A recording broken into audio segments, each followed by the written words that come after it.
Good evening, everyone. I hope you had a good week. I'm very excited about tonight because I've got another very special guest on.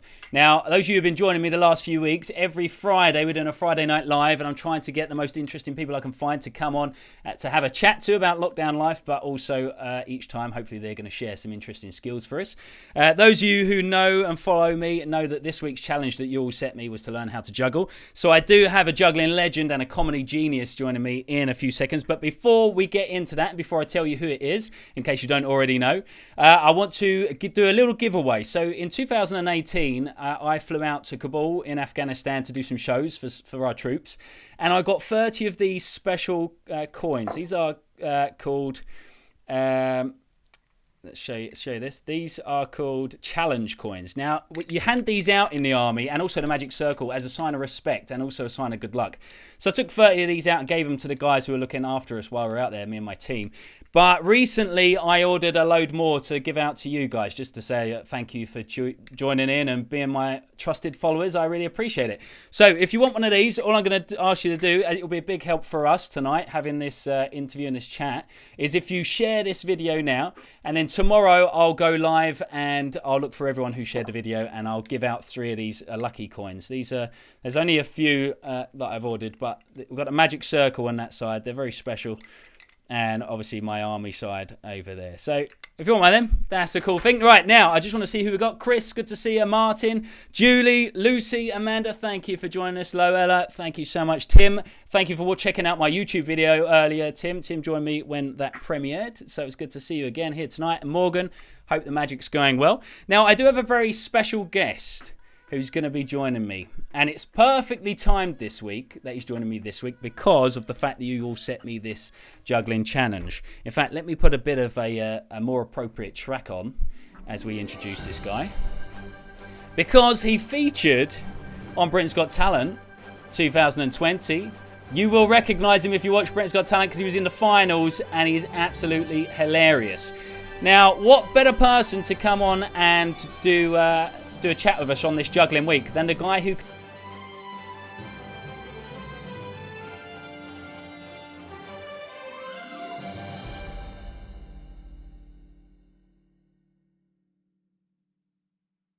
So please welcome and show some love heart appreciation for the wonderful Mr. Steve Royle. Here he is. Good to see you, my friend. You know, until I saw that clip then, until I saw the little clip, I didn't realise how much Simon Cowell actually smiled at my act. I'd not really noticed it before, but he probably enjoyed it, didn't he? You know what? I think I was interesting because I watched through your first audition again yesterday. And you know, Simon is always critical and always a bit slow to react for magicians and comedians. And he's always a bit reserved. But you can see the moment where it clicked in his head that you were fantastic. And it was actually before he saw you do that juggling of the things. I think, you know what it was? It was pure comedy gold when you started juggling the sticks by yourself and then you threw them away. And I would let you all check out his YouTube to check out why that's funny, because actually it wouldn't be funny if I just repeat it. But honestly, congratulations on your BGT success last year. I've had loads of questions in this week for you, Steve, because I announced on, I think it was Tuesday, that you'd be coming on. Loads of people have asked, but the most common question is, what have you been up to since, and have you enjoyed it, and how much has lockdown affected you? Are you still doing online shows? And I know you are doing loads of stuff and your YouTube and stuff. Tell us what you've been up to. Do you know what? It's ridiculous, isn't it? Because even though I've had what you call normal work, I just seem to be busier than ever because, like you said, we're doing things online. And I've tried to, especially in this most recent of lockdown, when panto season was cancelled, I was probably at my lowest throughout the whole period. And anyone, who's works in the arts in any field knows when you get gigs pulled away from you as often as we have in the last 12 months, that really hit me for 6. But then during the second lockdown, I just thought, you know what, the kids not going back to school, that was hard for them. And so I started what I called my Saturday Sanity Saver. And the idea was, it was originally billed as insanity to keep us all sane. It's me just being daft on a Saturday evening, and I do that at 6 o'clock every Saturday, just for the kids and for the family. It's just me just being stupid. I planned the first one, and then for the last 2 weeks, I've just messed about. And it'll be the same again tomorrow. I'll just mess about. And then on top of that, I'm just more organised, you might say.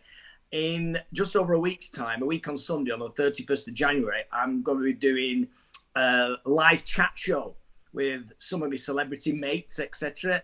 Awesome. Myself and Tom Lister, name dropping one of them straight away, from the West End and from Emmerdale.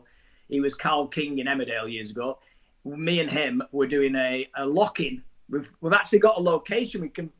Due to COVID, obviously, all the pubs are shut, but you're allowed in to do filming. So you found a loophole to get back in the pubs. Absolutely that. You sussed me. You sussed me. I'll tell you what, we went location hunting, and I don't even, it was really, I felt really naughty and really, it was just really strange going into a pub. But this pub as well, it's a haunted pub.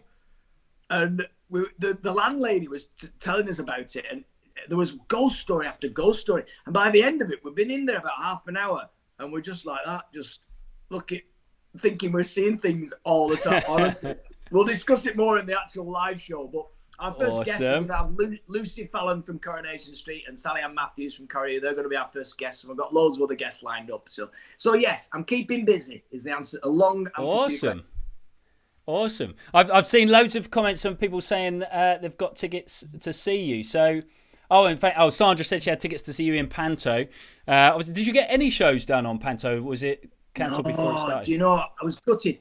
Have you ever done Panto yourself, Richard? Ever done it? You know what? It's funny you ask, because not many of my followers know this, because at the time I'd just come off of Britain's Got Talent, and I was seen as the army guy, and I wasn't sure how tough people would think it would be if I did Panto, but I did do it and I loved it. It was so good. For those people watching who didn't know I did it, I put this up because I was expecting you to ask about Panto. So the funny thing is I did it with Brendan Rodriguez, who's obviously fantastic, and Matt Edwards, who's a great guy as well, comedian and magician. But the funny thing is I was sceptical at the time. I always loved going to watch the Panto, but I didn't think I'd fit in. And to be honest, I didn't really, because I'm nowhere near as entertaining as the other people on there.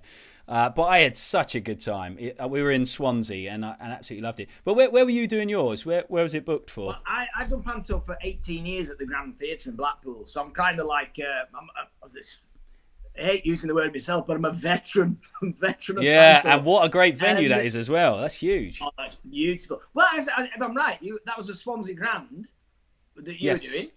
Yes, and I that's think right. that's a Matcham Theatre as well, I think, isn't it? Both designed by Robert Matcham. Yeah. You might not. Oh, right, okay. Look at you pretending to know. Pretending I know what you're talking about. I got no idea. All right, that's interesting. Was it very pretty? Was it very pretty inside? It was lovely, actually. And although it was big, it felt like everyone was very close. It's the kind of theatre that's perfect for magic. I mean, there's so many venues near me in Essex that I would love to perform in because they're huge, but the balconies are sat so far away that it doesn't feel as intimate for the kind of show that I put on. So it's a shame that there's not many theatres that work well for magic the way I do. But the Swansea Grand was amazing. Friendly people as well. Yeah, it's a lovely place, lovely. And like I said, so we did all the rehearsals for Panto this year, and we got to the day before we were due to open. And that's when we actually found out we were stuck in tier 3. We were hoping we were going to, at the time it was tier system, of course, and we were hoping we were going to get dropped to tier 2 in time to open, and we never did. Right. So we videoed it. In fact, I think this next week, it's available now, but you can actually get it. It's called Pantomonium. It's at if you go on the Blackpool Grand Theatre website, and you can still access it. So we did film it, but I mean, it's great, and it still stands up as a good pantomime, but the thing about Panto is it develops as it goes on as well. You know, it goes on, and it's almost a different show by the time you come to the end of the run, and which is what I love about it. But so unfortunately, we didn't get to that process with it this year. But at least we did get something out there. Yeah. I got some hilarious memories from when we did it. So I don't know if, I assume every Panto does this. What I didn't know until we did it is that the last night of every Panto, everyone messes up on purpose and sets little traps up for people. I had no idea, and until halfway through the show, I went onto stage, and half of the cast that was supposed to be on, that I'm supposed to be talking to, weren't there. So I had to just make up 5 minutes of entertainment on my own. Which threw me hugely, my God. But it turns out that apparently everyone goes to the last one. Yeah. Yeah, you can imagine the kind of pranks that I've had played, but usually played on me. In all honesty, because I mess about through the whole run, I can't be trusted on any night. So I kind of leave that to the others. But years ago, I remember doing Snow White and the Seven Dwarfs, and from the very first scene, they gave the Wicked Queen a banana instead of an apple. Which was just brilliant. I mean, it's the subtlest and littlest thing, but it's just brilliant just watching Snow White peel an apple. Sorry, peel a banana, eat to take a bite. And without a beat, there was this old, he's dead now, bless him. There's an old a dwarf called Frank Jones, lovely bloke. And he was in his 80s then. And he had his line every night used to be, "Oh no, she's been poisoned by an apple." That's what he used to say every night. And then this one night, obviously it's a banana. And he didn't miss a beat. He didn't let it affect him in any way. True pro, he just went, "Oh no, she's been poisoned with a banana." It was his Lancashire accent that was just brilliant. Poisoned with a banana. Brilliant. But I'm keeping an eye out on everyone's comments. There's so many questions for you. So Tanya and Anna and Victoria. Loads of people are asking... so Chris said, "Do you want to play at the Cliffs?" So Chris, the Cliffs is the venue that I was mentioned a minute ago, where the balcony is so far away, so it's difficult to perform there as a magician. But Steve, your tour, you've got dates for this year, right? Are they still going ahead and everything? Yeah. Well, hopefully, fingers crossed. They're towards the end of the year, aren't they? So they should be safe. Yeah, they're all awesome. September, October. So fingers crossed. We'll at the very least have social distance audiences by then, if not not back to normal. So I'm all over. The best thing is to go to steveroyle.com and just go on my website, and they're all listed. There's a link there to tickets, etc. And I mean, you know what it's like. You've been there. You've been through Britain's Got Talent. The excitement for me personally. As being the fact that I've been able to do this, go on tour, and because it's been my dream. I've supported acts for years. I've supported Peter Kay, Dave Spiking, people like that, and it's like always the bridesmaid, never the bride, if you know what I mean. It's felt like I've stood in the wings many a time, wishing I was the main guy on, and finally I've achieved that after so many years. So I'm dead excited. Do you have a warm up act yourself for the tour show, or do you have anyone else on the tour? Originally, I wasn't going to, and then as a mate of mine, Jamie Sutherland, who's a brilliant comedian and a very funny man, and we've helped each other through this lockdown. We've done lots of silly... If you go on my Facebook page, you'll see some of the silly sketches and things we've done. So I wanted him to come along on the journey with me. So not only because he's also, get this is a touch of genius on my part, Richard. You'll appreciate this. Right. He's also... just had to pass his advanced driving test to work for Tesco's, delivering, because he's had no work on for a year. So he's a brilliant driver. Awesome. So I've got that worked out perfect. He can do all the driving for me, can't he? You know what I mean? Because I'm a bit rusty at the old behind the wheel at the moment, because I've not had many gigs to go to. So I thought I'd get a qualified driver who's worked if he can deliver Tesco's goods, he can deliver me to a theatre. Sounds good. Advanced driving makes it sound like a police blue lighting course. That's what you need for your tour. Yeah, bombing it to venues. I think I've got to get to maybe a little bit higher than third place on Britain's Got Talent before I get to that level. Do you keep in touch with any of the other guys from the show? Yeah, we do. I mean, it's probably the same for you. The year you did it, it's such a camaraderie that you build. Yeah. And especially, I would say probably more so this year, because we've been through it over a longer period because of the COVID situation. It dragged on right the way through to October, didn't it? So the whole, all the finalists anyway, we've all got a little WhatsApp group, etc. And that's nice. Yeah. Each other. I spoke to Damien yesterday. Oh yeah. One of the many magicians. You were everywhere. You bloody magician. You were everywhere. He's got more style than me, though. He's got a cool style, hasn't he? Oh, he's dead cool. I'll tell you what, in the hotel after the show, you can't move for cards. That was the only thing. Packs of cards everywhere. Every lift doors open, there'll be a pack of cards on the floor there, because there are that many comedians. But Damien, I phoned him up yesterday because he suffers from migraines like myself, and he'd found some kind of, I think, was it that CBD oil? And you know what? I saw his post on Twitter. Yeah. Yeah, did you see it? Some sort of rub. I've never heard of that before. Yeah, well, I was straight on the phone to him saying, "Look, are you doing this just to promote this brand or what?" Yeah, that's what sounds a bit like snake oil salesman going on Twitter or something. Yeah, I wasn't sure whether to believe it or not. That's exactly it. He's one of the cure-all creams. Come on, my cure-all cream. But I have to say, because I wanted it official from him, he still swore by it. He says, "Yeah, it works." So I dabbed a little. I had a migraine yesterday. I dabbed a little bit, and it seemed to work. So there you are. Oh, nice. The man speaks the truth. He'd probably get less migraines if he moved the visor to the front of his head and stopped the sun going in the eyes. That's so true. Right, someone asked, "Are you in the magic circle?" I don't know if you do any magic, but it's the kind of you're obviously a man of many talents, so it wouldn't surprise me if you are. Just with moves like that. Do I do magic? You watching? You can see that. I don't know if I can see. Can I see? Oh, it's better there, isn't it? There you go. See that? Look at that joint. Oh, see that? No joint way. Together. You've seen it here first, ladies and gents. That is far too impressive to be in the magic circle. Joint together, not coming apart. Very nice. Got it. That's my level, and the old classic. I can still do that. That's my level of magic. Wait, I'm a bit late on the applause. There we go. Standing ovation. Do you know what though? In all honesty, I won. Is it? Oh, I should know what I won. And technically it wasn't me who won it, but is it the BMA? That's the British Medical Association. Yeah, you won that, did you? Yeah. Some shield.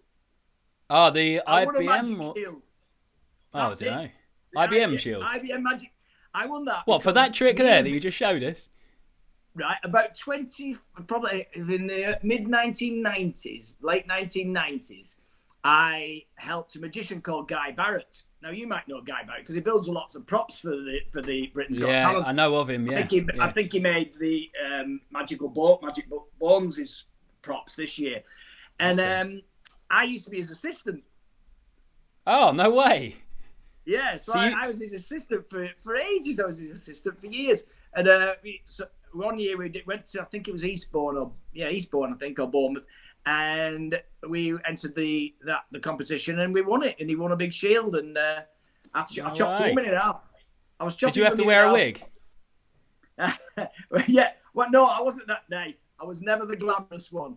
I was just okay. I was more like that's hard to believe. More like the thick janitor one.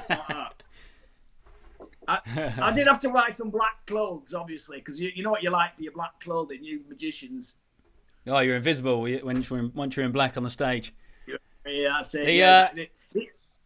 Funny fact is, I think it was last weekend was 100 years since the first person got cut in half. I saw a lot of talking about that. A lot of people going on. It seems. Yeah. I thought there must have been. I've seen Game of Thrones. I know Game of Thrones is not exactly historical, but going back in medieval times, they were cutting people in half. They might not have been as successful as rejoining them.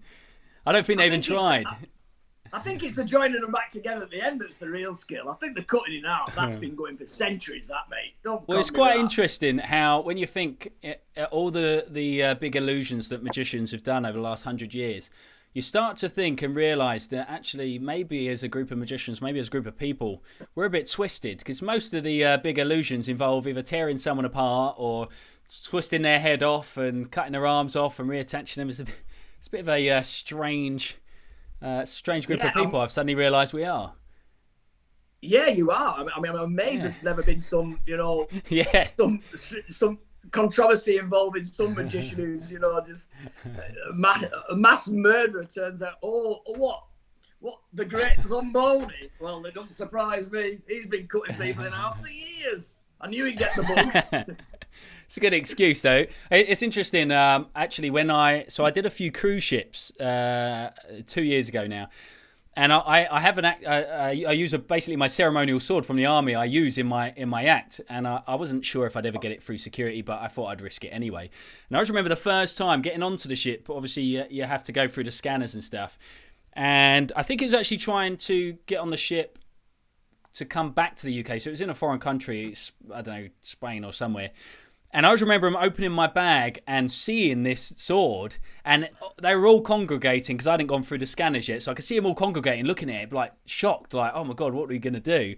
And then I walked through, and the guy said to me, oh, what are you going to use this for? And all I needed to say was, I'm a magician. And straight away said, oh, okay, no worries. Put it back in the bag and let me walk on. So as bonkers as that sounds, being a magician's just the excuse for everything nowadays. That's amazing. I obviously, I've taken some dangerous props in the past. I used to juggle with axes. And the axes I used, I worked for many years at a medieval theme park, Camelot theme park. And they were real axes. They weren't like prop axes. In fact, one of them is about 3 foot long, and then the other ones were about 2 foot long. There's two that were identical and one odd one. And I had these in my case. And the weirdest, similar story to yourself, I got asked to do a gig years ago in a prison. Right. Generally got asked to do it. That's a tough gig. The phone, a captive audience. There you go. Yeah. But this is generally true. This lady phoned me up. She went, do you do charity gigs? And I said, well, it depends what the charity is. And she says, well, it's for Weymouth Prison. And I said, what, for the prisoners? And she went, yes, but don't worry, it's only for the lifers. I was like, oh, that's all right then. As long as I'm not entertaining petty thieves. I can't be doing it. The serious fellas, bring them on. Yeah. You murderers. Yeah. But so I did this gig and I genuinely said I'd do it. And I turned up on the day. And obviously you have to go through various sections of security. But I had my prop bag. And they looked in this prop bag and I've got 3 axes in there. And I told them what I was doing. They went, oh, you'll be all right. I'm thinking, I'm not convinced I will be. It wasn't for my own safety. I'm thinking, I'm going to go in and hand them out. Yeah, there's probably someone in there who's probably hacked his family to death with something very similar. And I could bring back trauma for the poor fella. Anyway, God. So that was my story of trying to get through prison security. Awesome. I've got a lot of people joining us, so there's loads of nice questions. A lot of people are giving you a lot of appreciation here, which is nice to see. Now, the extra thing that I thought would challenge you to tonight, Steve, I say challenge you, really, I'm challenging myself, and you're just here just to embarrass me about this challenge, is this week, my lovely followers on Facebook challenged me to learn how to juggle. So basically every week of lockdown, I'm trying to learn a new skill. So last week I tried to learn how to solve a Rubik's Cube in 5 days, and I just about did it, even though I had an embarrassing moment trying to solve it last week on the show, but we won't talk about that. So tonight, I did actually master that. The plan was to try and do 30 seconds continuously, and I managed to master that this morning. So I uploaded a YouTube video just to prove that I did master it, just in case I fail here tonight. So I've got 3 juggling balls, but I was thinking to make this more dramatic, I'm going to challenge you to a juggle off, which I'm sure is going to get some rude comments about. It's totally appropriate for anyone watching. Oh, he's already set. He's already ready. Wow, they look like legit balls as well. Look at these. Look at these old things. We could up the ante and I could get these out. It's up to you. You know how you want to play this. If you've got room for those, then let's do it. I reckon the challenge is going to be, I'll start some music and I'll start a timer. And we'll just see who can go for longest, all right? I reckon I'm probably not going to do more than 10 seconds. Right. All right, he's ready. You don't realise how competitive I am. He's all ready. Fantastic. So everyone watching, if you're ready for this challenge, just click the love heart so we know you're up for this and we know you're excited because you're seeing it here for the first time, the juggling challenge, me against Steve Royle, who is a genius at this. So what we're going to do, I'll start some dramatic music that's very appropriate for this challenge. Right, are you ready for this challenge, Steve? I'm going to start the stop clock and we're going to go and see who can last longest. Assess you at the same time. Fantastic. Right, let me find my stop clock. Where is it? Here we go. All right. 3, 2, 1. Oh, is it started? Okay, we've lost the stop clock. We'll go for it. I'm watching you. I'm not watching what I'm doing. Oh, you've got a good. Oh, that was close. Boys get tense. Oh! Oh no. There it is. I was trying to be too clever and watch you at the same time. Oh, look at that. He's showing off now. There he is, ladies and gents, tonight's winner. He was always going to be the champion. Through the legs, through the legs. When you do I can't. you need to be very careful. Don't do that. Don't do that. There he is. Messy. I cannot believe you even have enough room to be able to do that in that room. The camera seems like it's so close to you. I don't know how you even have room to spin those. It was a bit too close. If I never do this again, I'll give myself more space. That was very, very impressive. So my stop clock didn't work, but I reckon it was for 30 seconds, roughly, give or take 15 seconds. I have to applaud you there, mate. You did really good. Very, very. Can I just ask them, what sort of tips were you given? Who taught you, by the way, first of all? So, I started on... So, I was supposed to start on Monday, but honestly, Monday and Tuesday ended up getting really busy. So, Wednesdays when I started, I was worried that I only had 2 days. So, I looked up a guy on YouTube who did it in 3 hours, and he gave me some tips about just starting with 2 balls, which was the best tip ever. I thought it was a stupid idea, but I spent about 10 minutes just with 1 ball. And then when I started again with 3, it was so much easier. I do have, actually, give me a second. I'm going to show you the moment this morning that I managed to get the full 30 seconds because it was quite an exciting moment. If I play...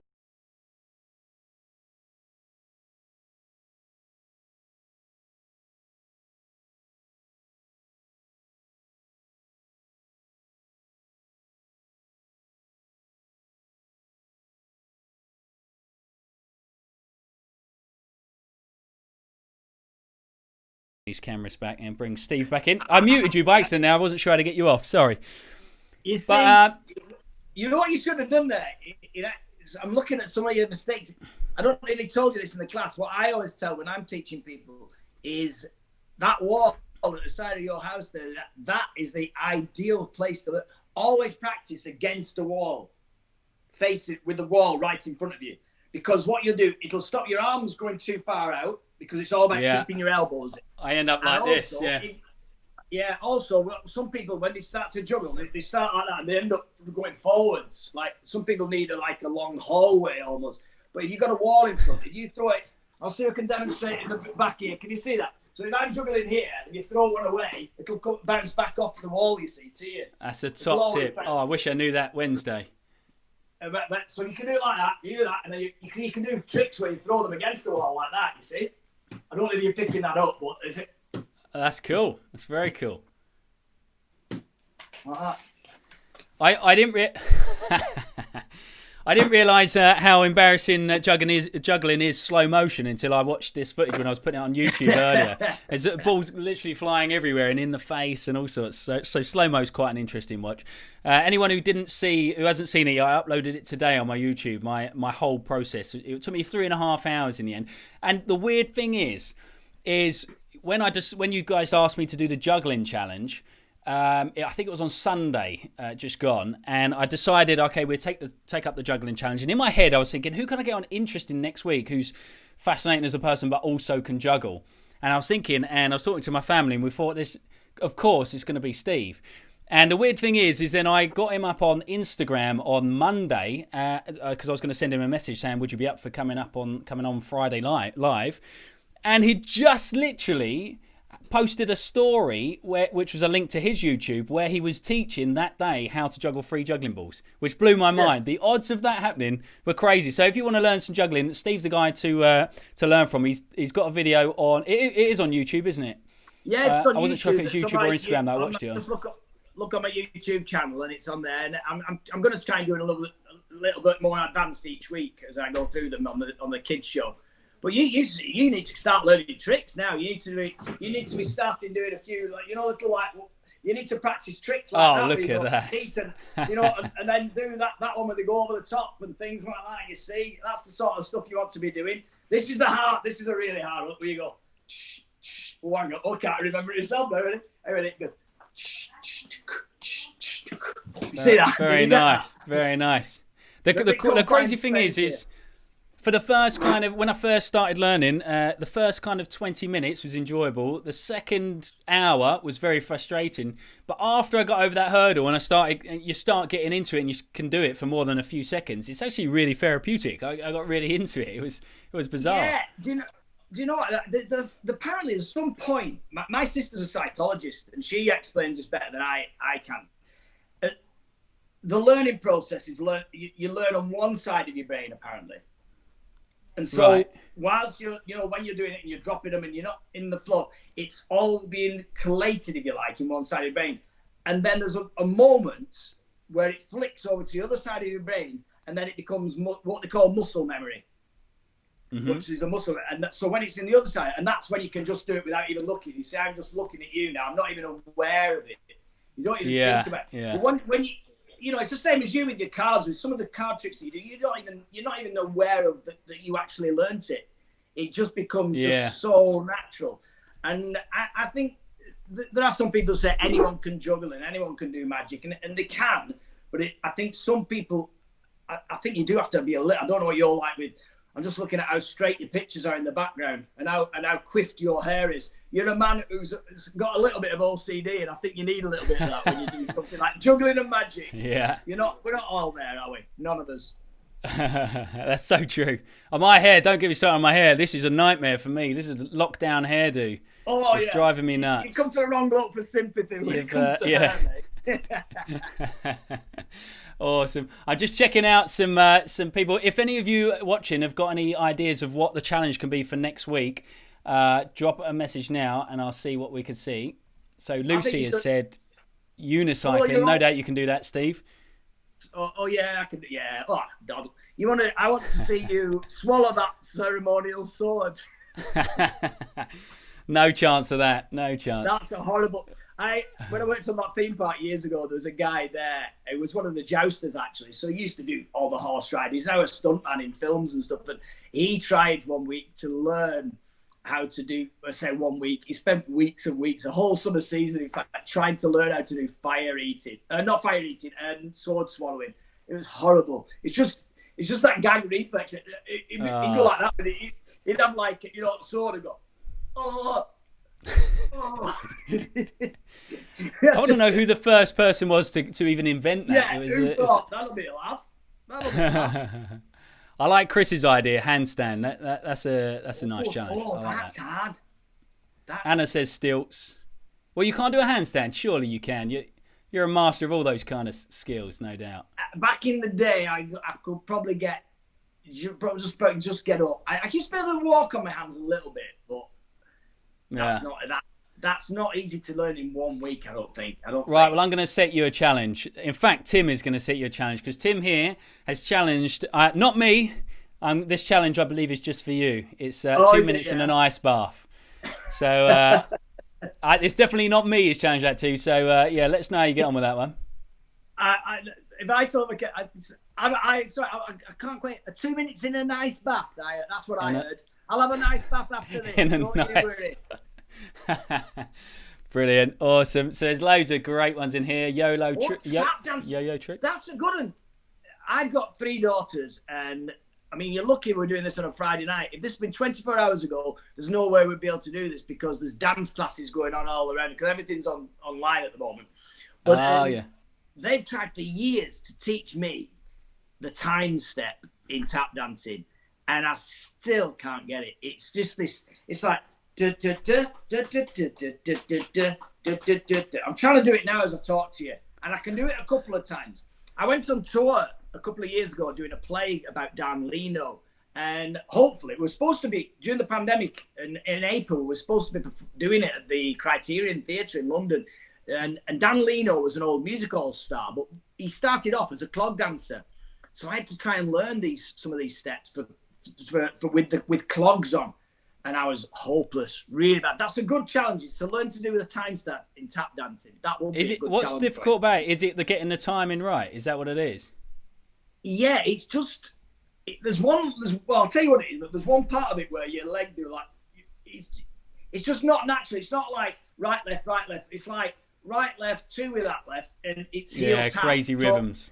It's that heel and tap and toe thing that listen, we go back to talking about pantomime, but the hardest part of pantomime, I'll do the jokes. I don't mind the juggling.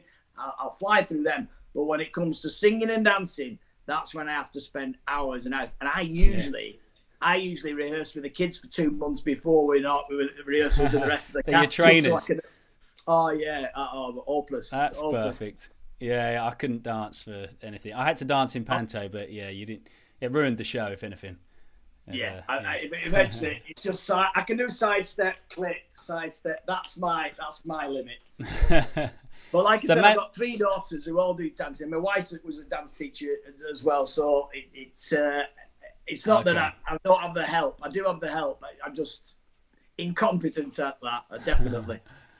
Awesome. So I'm just checking out some more of these comments. Natalie says, in fact, this is a good one for your challenge for your new lock-in the pub chats. Down in a pint as quickly as possible.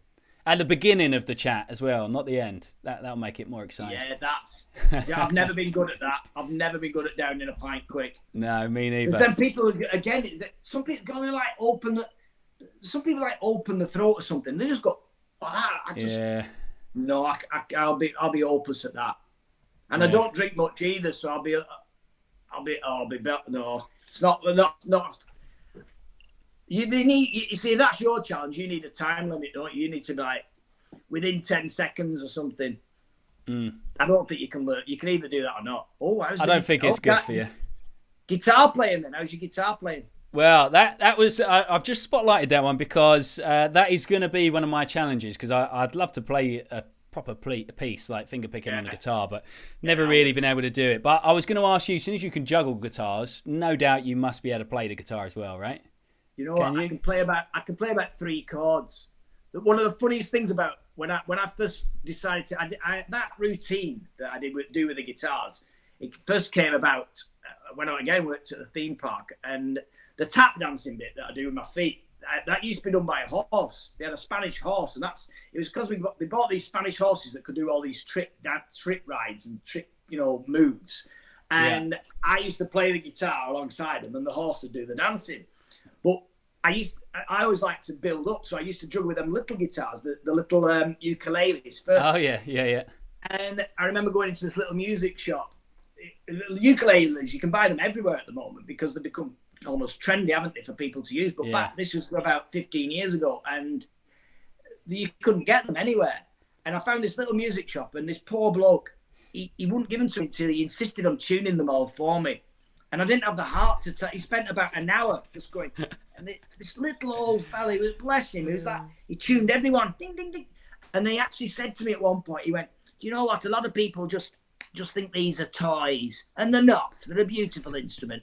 And I didn't have the heart to tell him I'm going to take the strings off and chuck them in the air in a jousting arena.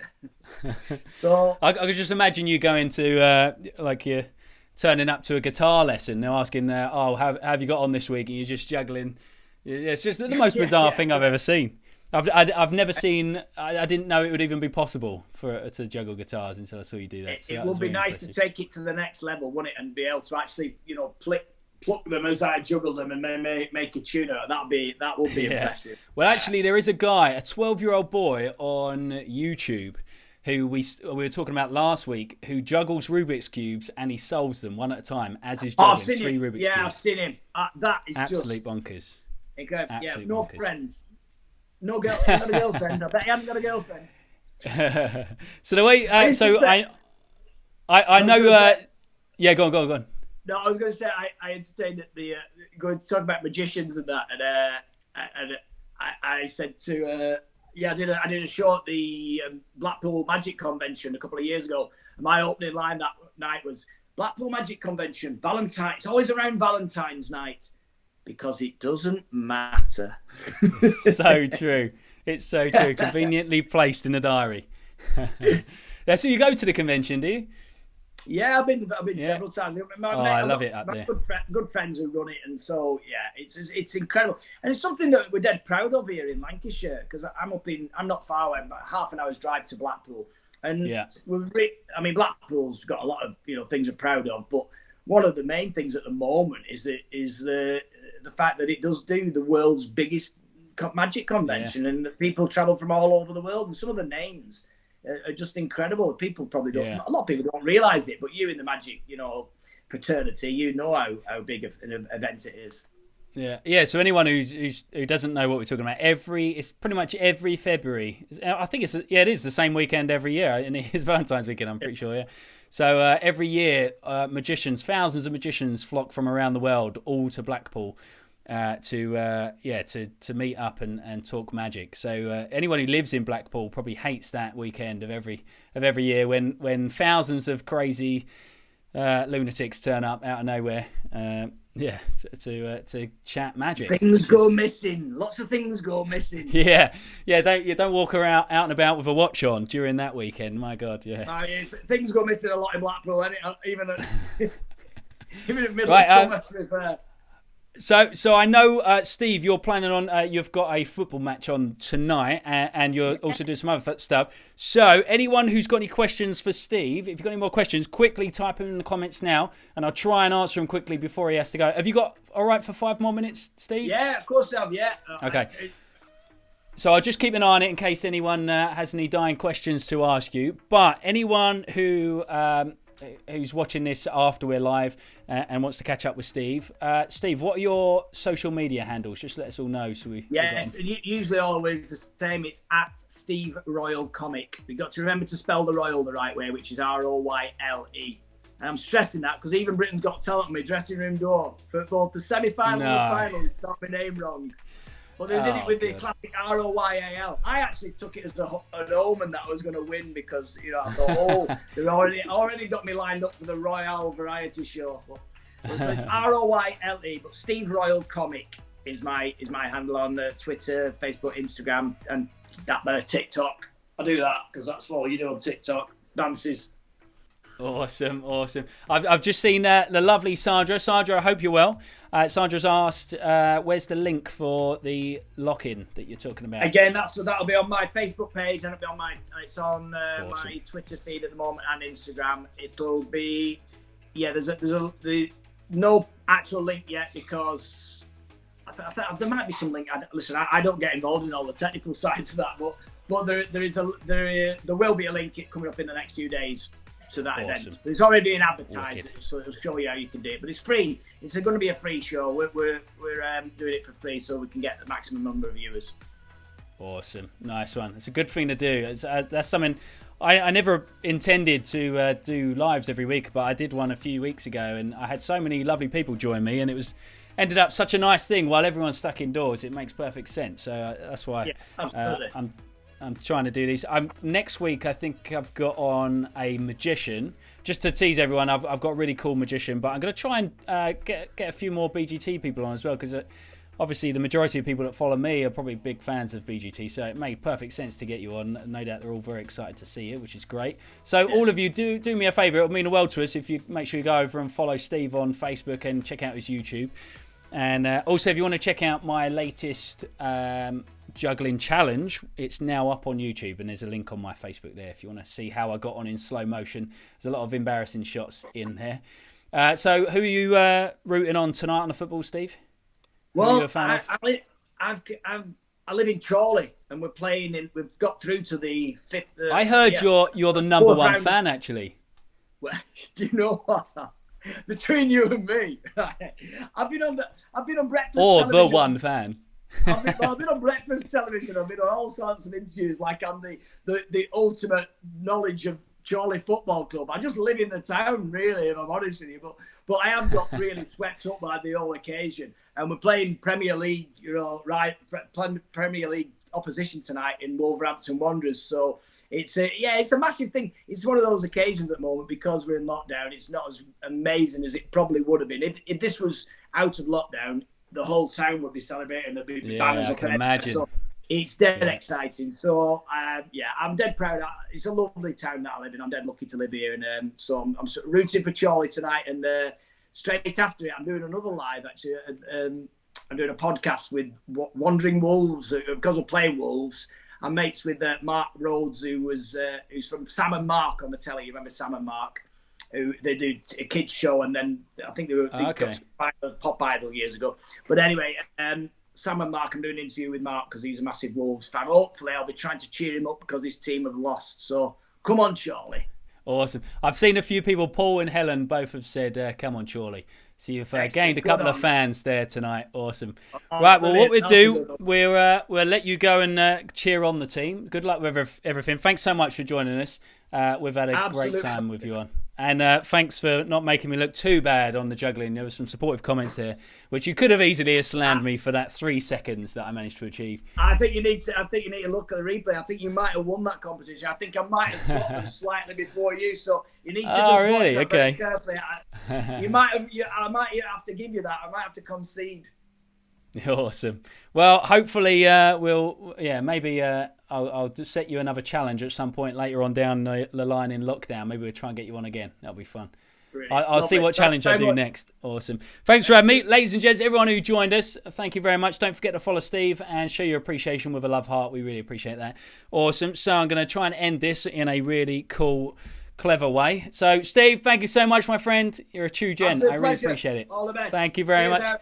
And to everyone else, thank you so much for joining me. I'll hopefully see you live for Friday Night Live next week. And also, I will be going live throughout the week next week as well. I've got some very special guests, some BGT guests, and also some big-time magicians from television as well. So don't miss that. So I'll see you all again soon. Thanks for joining me. Appreciate it.